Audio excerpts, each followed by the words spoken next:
Elisha is a powerful prophet, just like his master before him. He's done all types of miraculous works. Most recently, we saw that he blinded the Syrian army, which is a pretty, he didn't do it. God obviously did it. But in the end, we know that God displayed his grace to those Syrians. And Elisha tells the king to feed that enemy army and sends them home. That's the last thing that we saw, really. Now, you might remember, as we're going through this account, you might remember that Ben-Hadad, the king of Syria, had sent that army in to find Elisha. And now his army, which could have been, or at least that portion of his army, which could have been decimated, it could have been destroyed, they've come back, and they've come back after having been fed and taken care of and sent on their way instead of being taken captive. And when his army gets back from Israel, from Samaria, from the capital city, the king of Syria, and you might remember what we're dealing with here as far as where we're dealing. Israel in the north, the northern kingdom of Israel, and this is Syria. When they get back to the capital city, so they're leaving Samaria and they're going to Damascus. When they get back, Ben-Hadad, you'd think Ben-Hadad would hear the account and he would just be like, well, I dodged a bullet right there. You know, I feel pretty happy that I have my army to defend myself against other marauding bands of men, other invaders. You'd think he'd be happy, but instead he's not happy. Ben-Hadad is not happy. His lack of honor and integrity have been exposed in the whole incident because he sent these people to harm his enemy, and his enemy took care of his men instead of killing them or taking them captive, took care of those men, fed them, and sent them back home. Well, that kind of makes you look like an idiot. That kind of makes you look like a bad guy. You know what it does? Is it exposes your character. Now, in the baseball world, I've taken the high road against some pretty morally insufficient people. And those people, and not that I'm like morally, like some moral, but you just do the right thing. And these guys get mad. I think of at least one or two guys, but one stands out more than any. Did the right thing, played the game the right way.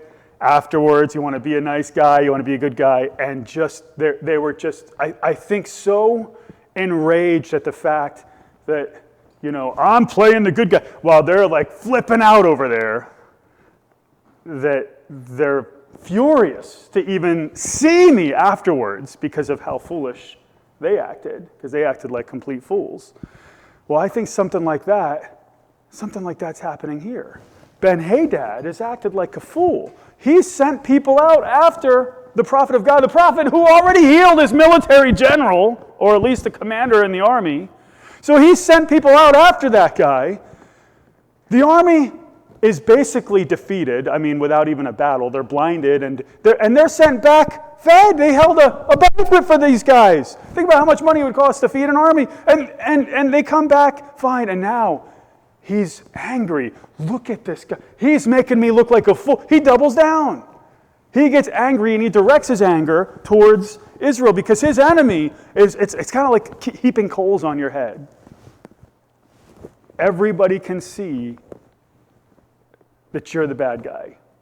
And you blame the good guy because now, when measured against him, you look even worse. Something like that. That's kind of how I'm seeing what's going on. So he looks like a fool, and he gathers a much larger army, the king of Syria does, and he invades Israel. Verse 24, now it came about after this that Ben-Hadad, the son of Hadad is basically the Syrian version of Baal, the storm god. Now it came about after this that Ben-Hadad, king of Aram, king of Syria, gathered all his army, all of it, and went up and besieged Samaria. So he gathers this massive army, and he is bent on destroying Israel. And his army gets deep into Israelite territory, right to the gates of the capital city, and they lay it under siege. Ben-Hadad has the king of Israel trapped. Later on, a king of Assyria would write about Hezekiah in Jerusalem and the siege of Jerusalem that would take place a couple 150 years or so later. He would write about the king of Israel. He would say, I had him, Hezekiah, I had trapped like a bird in a cage. And that's kind of what the situation is here. Ben-Hadad has King Joram of Israel trapped in Samaria like a bird in a cage. He can't get in, he can't get out, nothing can get in, nothing can get out, food can't get in or out. And that's not a good thing. Verse 25, food can't get in or out, there's famine. There was a great famine in Samaria. Because remember, they're now surrounded. So let's just imagine for a second, before we read, just imagine all the shipping lanes go down. Imagine we can't get food from other parts of the country or the world for that matter. The trains go down. The whole train system collapses. The trucking business goes under. The bridges are destroyed and tunnels are. Now you have access to none of it. What's going to happen at Walmart? You know what I mean? Like eventually the shelves. I remember going in. I think it was right early in the pandemic, going into Giant. I think Giant and Wind Gap, and just seeing empty. Or maybe it was around a storm. It was a storm. There was a storm coming. It was down in South Carolina or something, and just going into a Walmart and just seeing empty rows of shelves. Like, wow, you know, this stuff's gone. This stuff's all gone. You remember that? Is that South Carolina? Where was that? All the water was gone. Yeah, and it was shocking. Like, wow, it's all gone. Like, what's happening here? You know, if all that food ends up being gone, that's it. You run out. There's nothing else coming in. Well, something like that's going on here. Verse 25. There was a great famine in Samaria, and behold, they besieged it. The Syrians besieged it. They surround the city. What they do is they surround the city, and they wait you out until you starve to death and die, until you're no longer able to fight. You're famished, and then it's an easy victory. People would usually give up, and then you'd be able to just go in and take the city. So they besieged the city until a donkey's head was sold for 80 shekels of silver. Now we'll talk about that in a second. And a fourth a cab of dove's dung for 5 shekels of silver. And so the people here, they're forced to ration whatever food they have. Common items become luxuries. Even food items that are normally useless, like a donkey's head. You ever remember when we had that pig roast? How much meat came off that head? You know, there really wasn't much going on there, you know, apart from the eyeballs. We ate the eyeballs, if I remember, right? I think I had a bite of one, and I think Anthony ate an entire eyeball. You have pictures to prove that. You know, there's really nothing there. There's really not a whole lot of substance there. You might be able to pull a little meat out of a crevice or something like that. Did I have a bite of the eyeball, or did I pass? I don't remember. But there's not a whole lot going on there in a donkey's head as far as food goes. But even those food items that are normally useless now cost a fortune. Why? Because the people are starving. The people are dying. And all the people who are still alive, they're desperate for a morsel of food, for even the smallest amount of food. They'll eat anything, no matter what it is. They'll eat dogs, cats, rats. You might remember during the war in Ukraine, you might remember hearing from Bruce Tuttle, who talked about how the Ukrainians, he himself included at the time, they were eating rat soup. Because that was, he said, I don't want you to feel really bad for me. It was rather good tasting soup, he said. You remember, it really wasn't that bad. But you're not going to go and say, hey, who wants to cook up some rat for dinner? Yeah, let's do it, baby. Rat soup. Yay. So in Ukraine, they're eating rat soup. People in a siege would eat all the dogs, cats, rats, even dead humans. Cannibalism. They would cut up their dead and cook their dead and eat them in order to stay alive. I mean, it's absolutely wild. They'll do anything to satisfy their insatiable hunger pangs, which we really only have the tiniest ever taste of. Because the most we ever go maybe is a day without food or so. Here, look at what's... A donkey's head was sold for 80 shekels of silver. Now let me tell you just a little bit about what this useless piece of a donkey's body. Let me tell you a little bit of what the cost of that was here. 80 shekels of silver. 1 shekel, according to Lagos weights and measurements, is $5.75. Let's call it $6 for the sake of the argument. So $6 times 80 is what? What's 8 times 6? 48? 480? 8 times 6 is 48. Add the 0 back in. Take off a little bit because we actually rounded up a quarter. Let's call it 450. What's 575 times? You have a calculator out there? 575? Oh, I thought you had a calculator. 575 times 80. I'm going to go about 450. 460, I think it was, if I remember. 460. $460 for the head of a donkey and the tiny little bit of meat that might be in that head, because that's the difference between life and death.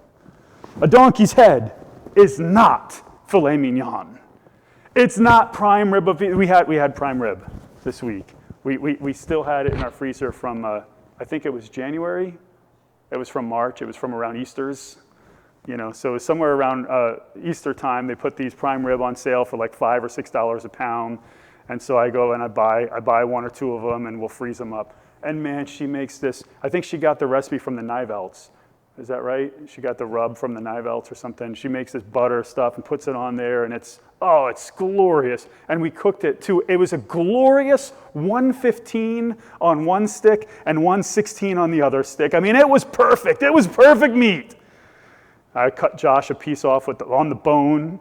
He had a big old piece of prime rib on the bone. I mean, we ate like kings, and we had cherry pie. We had sweet cherry pie afterwards. It was fantastic. It was glorious. But anyway, a donkey's head is not prime rib of beef. Maybe you get an eyeball. Maybe you get a couple of pieces of meat on that thing. $460 for that. Now, there were times where you paid 1,500 shekel or 150 shekels for an entire horse, which is like $900. So you paid $900 for an entire horse, and now you're paying almost $500, half that. You're paying half of that for the head of a donkey. That means times are bad. That means food is at a premium. Only the rich can survive at this point. You're giving away everything you have to be able to eat a couple of eyeballs or whatever type of meat's on a donkey's head. That's how desperate things are. But it's even worse than that, because they're paying a fourth of a cab of they're paying 5 shekels of silver for 1/4 of a cab of dove's dung. Now, what that is, it's like, think of a cab is 2 quarts. Think of like a quart of oil. So if it's a fourth of that, that's 1/2 of a quart of oil. So if you were to take a quart of oil, which something like that, a container like that, and you were to dump that into your engine, 1/2 of that. And they're paying here, look at what they're paying here, 5 shekels of silver, which is about $30. It's about $30, a little under $30, for a half of a quart of bird poop. Bird poop! Okay, and the implication is that they're eating it. That's the implication. Now, some would say they're using it for fuel, but the implication is that they're paying to eat bird poop. That's how desperate things are. Exorbitant amount, $30 for a little jug of bird poop. Hi, honey, I'm home. What's for dinner? Bird poop. Yummy. Let's just pretend that it's chocolate pudding. Or let's pretend that it's a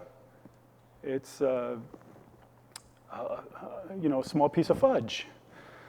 Let's go ahead and do what we have to do to eat this stuff down, right? During the Siege of Jerusalem in 70 AD, some 800 some years later, almost 900, they ate poop during that siege. So it stands to reason that what they're doing with this, again, it may be possible that they're only using it for fuel, but it stands to reason that they may be eating bird poop.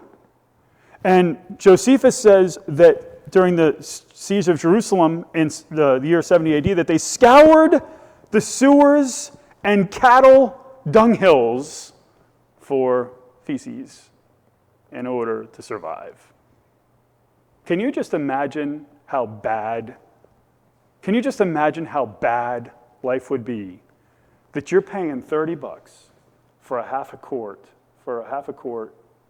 of bird poop, and whatever you're going to do with that, is what you're going to do with it. And so things are bad. Things are real bad. Look at verses 26 and 27. As the king of Israel was passing by on the wall, a woman cried out to him, saying, "Help, my lord, O king." And he said, "If the Lord does not help you, from where shall I help you? From the threshing floor or from the wine press?" In other words, what do you want me to do? What do you want me to do? Am I going to make food out of thin air? Is that what I'm going to do? There's nothing available. By the way, for the king, if there's food available, who do you think's getting the food? It's probably not the poor widows. It's most likely going to reach the palace last. As far as the famine's going to reach the palace last. If there's food, he's going to probably secure it probably before just about anyone else. So he says, "Look, I don't know what to tell you. There isn't food." In other words, there isn't food. What am I going to do? I'm going to create grain for you. I'm going to create grapes for you out of thin air. Where am I going to find this food? How do I help you? There's nothing there. And then, again, he doesn't realize how bad things are. Notice what happens next.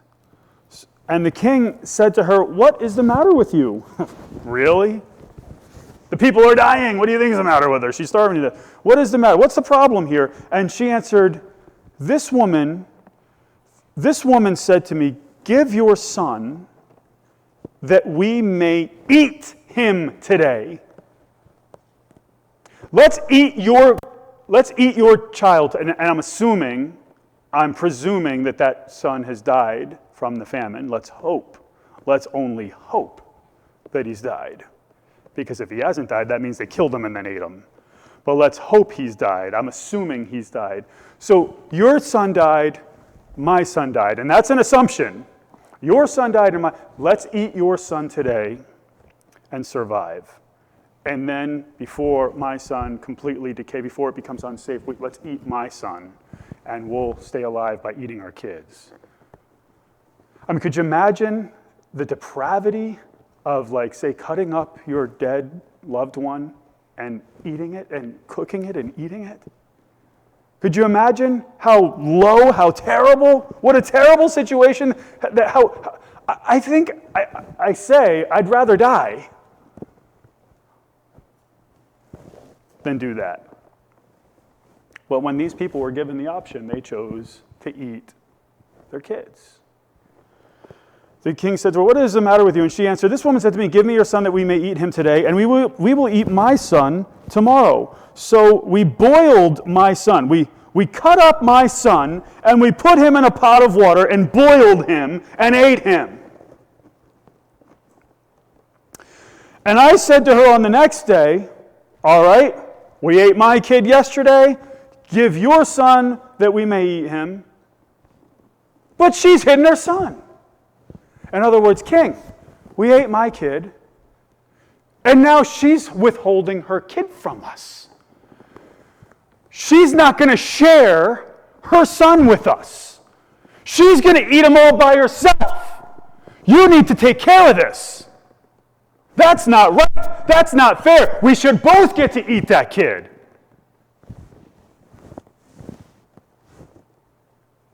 Now, you're the king, and you probably didn't wake up that morning expecting that as a concern that would come across, right? You're probably not expecting a woman to be coming to, and by the way, doesn't it kind of show, oh man. First, it either shows what type of woman these two women were, or the complete depths of the depravity of man, or really both. I mean, this is terrible. This is absolutely terrible. This is what I'm saying between the bird poop and this is disgusting. It's like Hannibal Lecter type stuff.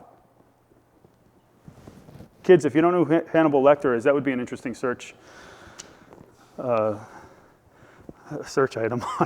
on Safari. Anyway, so it's so bad that don't do it. Don't look it up. Ask your parents about it. They'll tell you about it. He basically was a cannibal. He ate humans. He murdered them and ate them. So, I mean, it's so bad that they're eating their children. And meanwhile, the king is sheltered from most of it. Again, he's eating food, and the common people are dying. And they're eating their dead. I hope they're dead, at least. And God said this would happen if they turned away from him. Check it out. The Lord, we go all the way back to Deuteronomy 28, and we read this in Deuteronomy 28. Now, I'm not going to read the whole, I'm going to read most of it, but I'm not going to read the whole thing. The Lord will bring a nation against you from afar, from the end of the earth. And again, this is a reference to perhaps a different siege, but from the end of the earth, as the eagle swoops down, a nation whose language you shall not understand, a nation of fierce countenance who will have no respect for the old, nor show favor to the young. God, and if you disobey God, he's going to bring a nation against you. And of course, we see this happening up until the culmination of it, that when the Romans, came and did what they did. But anyway, Deuteronomy 28:52, same paragraph.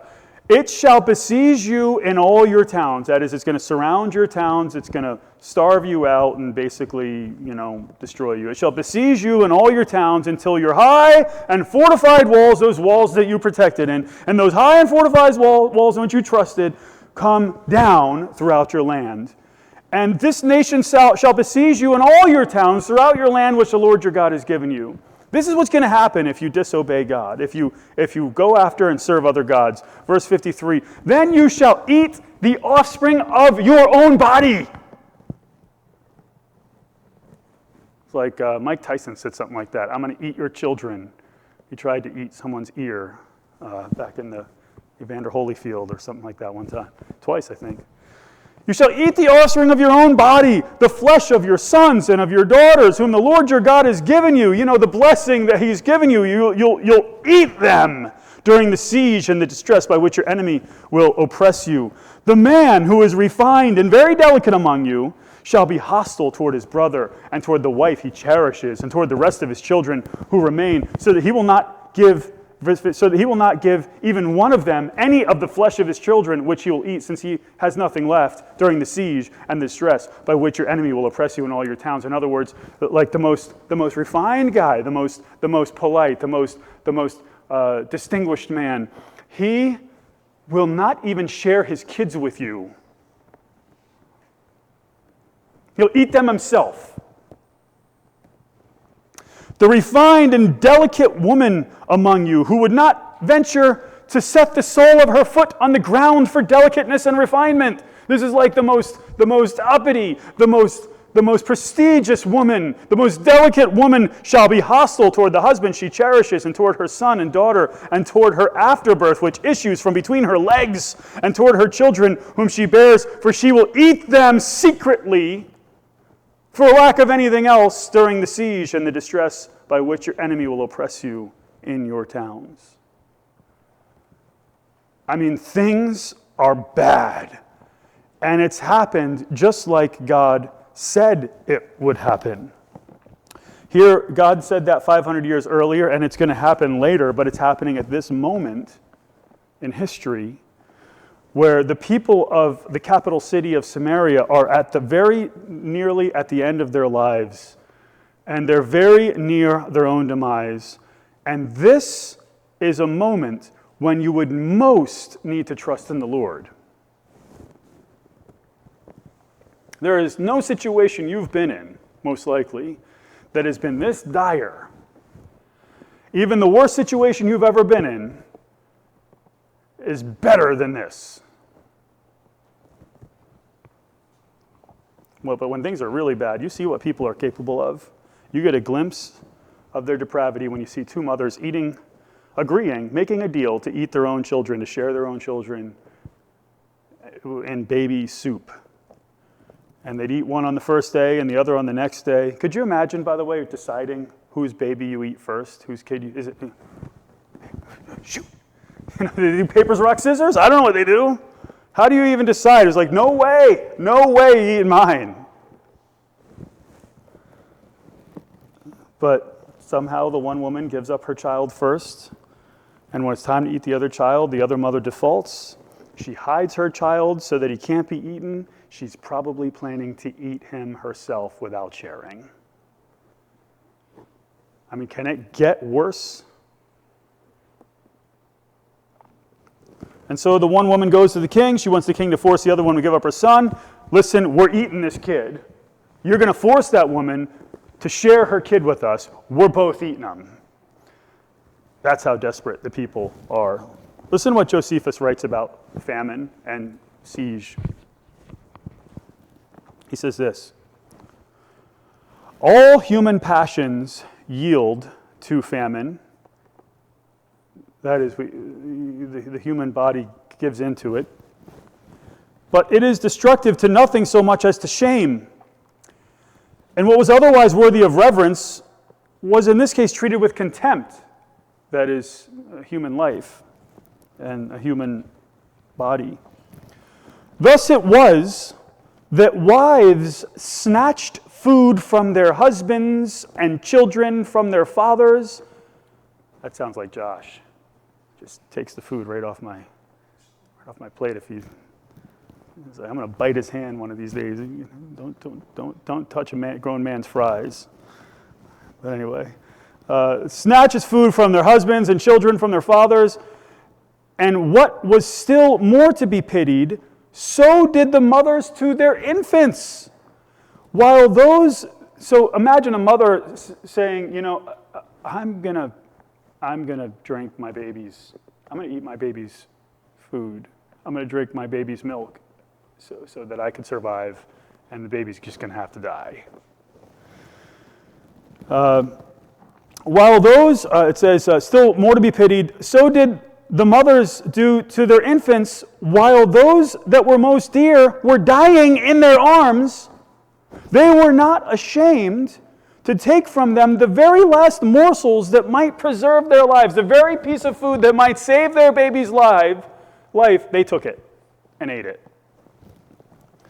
By this way of satisfying their hunger, did not go unnoticed. Everywhere the rebels hovered, ready to snatch away from them what they had snatched from others. In other words, that guy's got food. Let's go beat him up and steal his food and eat it. Or maybe kill him and eat it, and we have another meal. Wherever they saw any house locked up, this was to them a signal that the people within had found some food, whereupon they broke open the doors and ran in and took pieces of what they were eating almost up out of their very throats, like almost taking it out of their mouth and eating it, and this by force. The old men who held their food fast were beaten, and if the women hid what they had within their hands, they were dragged by their hair for hiding the food, for doing so.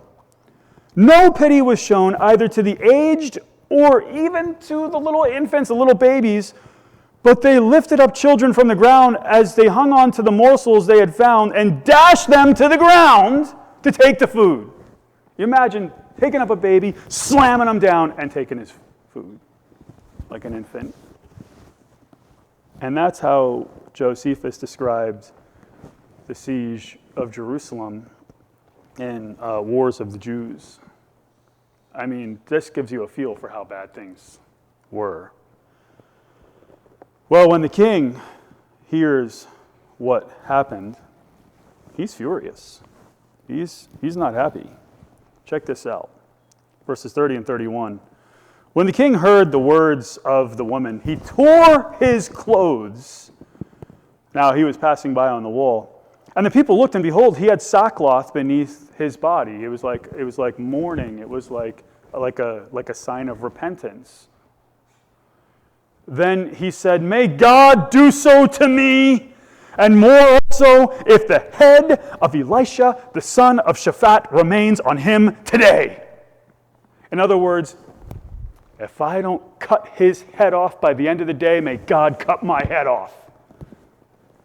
I'm killing Elisha. He blames Elisha for all of it. He wants Elisha dead. Maybe it's because Elisha is the one who told him to free the Syrian army. Maybe. Maybe because he can reason that Elisha's grace towards this army, which was really God's grace, is what set King Ben-Hadad in motion to send this massive army in to destroy him. And now he blames the man of God for the whole predicament. It's Elisha's fault that these people are here. We could have killed half them when we had our chance. He wants Elisha dead. He was finna kill the prophet. So he's just like his dad. He's just like Ahab, his father. Ahab treated Elijah the same way Joram is treating Elisha. And what he doesn't realize is that Elisha is the best friend he had. He thinks he's the worst enemy that he had, but he's the best friend that the king has. And so he sends messengers to go. He sends a messenger to go and retrieve Elisha's head. I want you to go, and I want you to bring him here. I want you to cut off his head. By the way, does this sound like normal Christian living stuff to you? And is this the type of stuff you ever run across any of this type of thing in your life? You know, like these are such extreme times of great depravity, terrible times of depravity. Now Elisha was sitting in his house, and look at this. The elders were sitting with him. So the leaders of the town, they're hanging out with Elisha. What's that tell you about the leaders? They kind of realize, is it like a Caligula situation? Like they kind of realize, like, you know what? Joram is off his rocker. This guy over here, he makes sense. Elisha makes sense. This is the guy we're going to be with. This is the guy we're going to pray with. We're going to hope that the Lord delivers us. So the elders of the town are sitting with Elisha in his place. Now Elisha is in Samaria because that's the only place you can survive at this point. Elisha was sitting in his house, and the elders were sitting with him. And the king sent a man from his presence. But before the messenger came to Elisha, Elisha said to the elders, "Do you see how this son of a murderer?" Who's the murderer that the king of Israel is a son of? Ahab and Jezebel. Ahab and Jezebel. Do you see how this son of a murderer has sent to take away my head?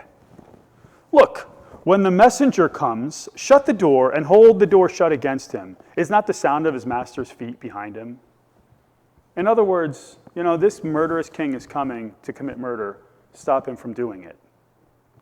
And these people are like, you have a choice. I'm either going to get in the way of the king, and what's that going to mean? I'm probably going to die, but you know what? If I don't do it, I'm going to die anyway, because we're all going to starve to death. They actually take Elisha's side. While he was still talking with them, behold, the messenger came down to him, and he said, "Behold, this evil is from the Lord. Why should I wait for the Lord any longer?" We have Elisha sitting in his house with the elders. We have the messenger who wants to kill Elisha.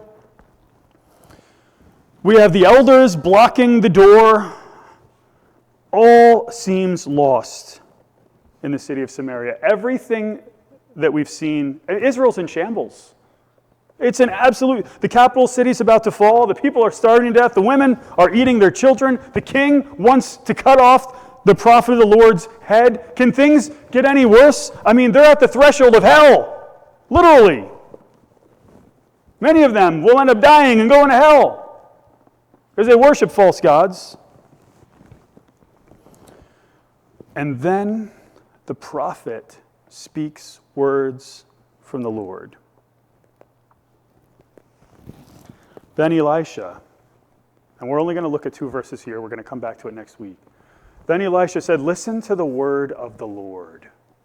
When you're at the absolute low point that you could get to, and God speaks here.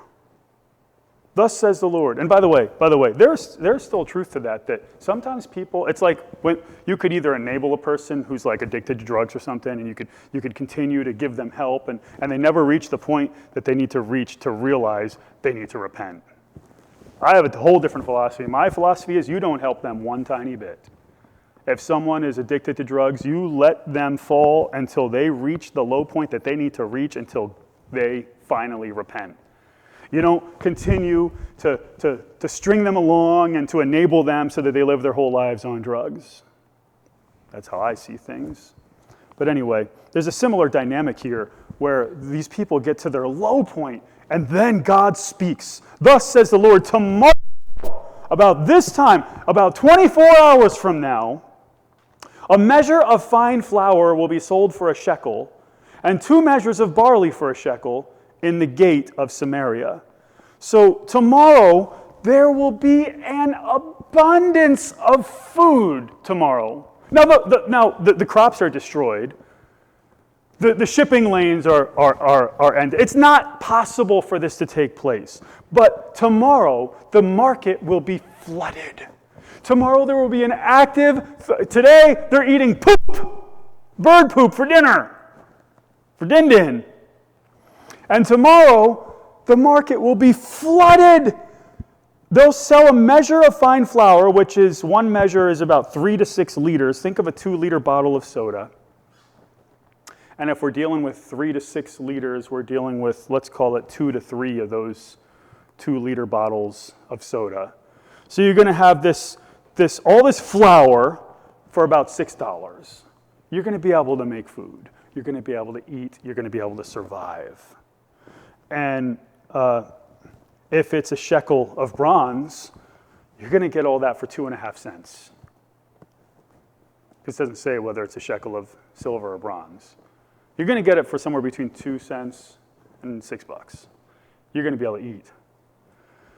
And they'll sell 2 measures of barley for a shekel. Grain, we're talking about 6 to 12 liters. So if it's 6 to 12 liters of grain, what's that in 2-liter bottles of soda? That's 3 to 6 2-liter bottles of soda worth. That's how I measure. I mean, who uses liters? Anyone measure in liters? The only thing I measure in liters is 2-liter bottles of soda. But anyway, so they'll have about 3 to 6 of those for about $6, or maybe as little as 2.5 cents. In other words, there's going to be so much food. There's going to be so much food, it's going to be readily available, and the marketplace will be active and flooded. But it's not possible that would take place. This is not, so at the moment they get to the precipice of death, Elisha's saying, tomorrow the market will be flooded, and that is not humanly possible. It could not happen. Even if the circumstances change today, even if the army leaves today, it would take months, weeks and months to get food in from other places because the crops are destroyed.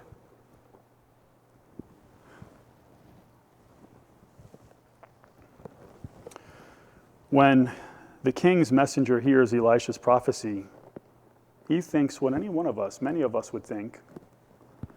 He thinks it's absolute fantasy, because he's thinking on the terms of reason alone. The royal officer on whose hand the king was leaning answered the man of God and said, behold, if the Lord should make windows in heaven, could this thing be? In other words, God himself could not do this.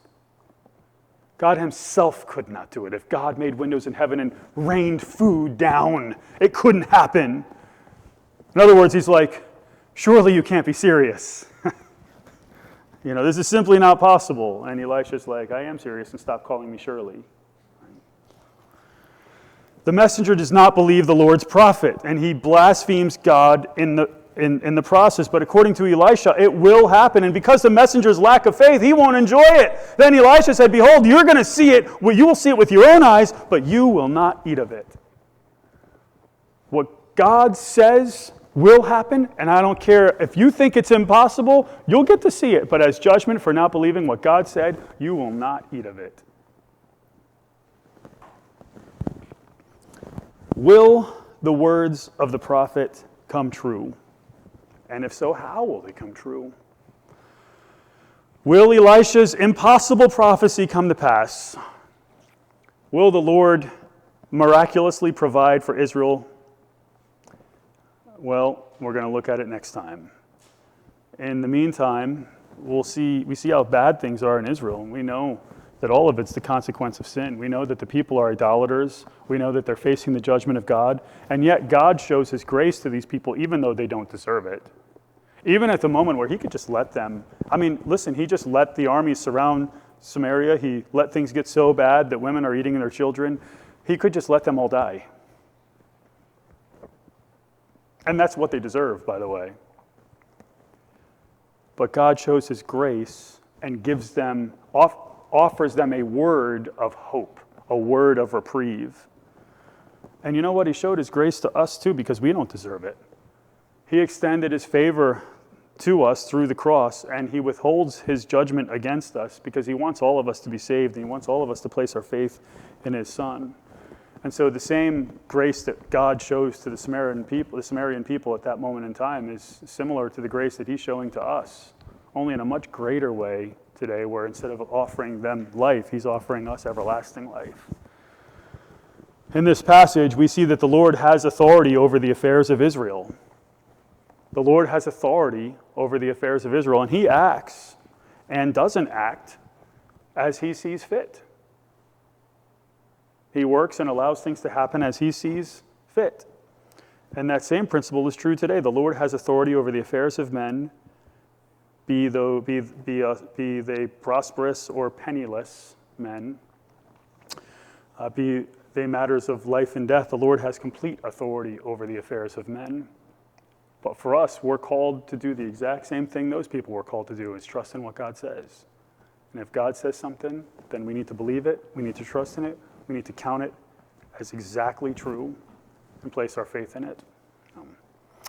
All right, we're going to take our hymnals and turn to 426. Listen, if you're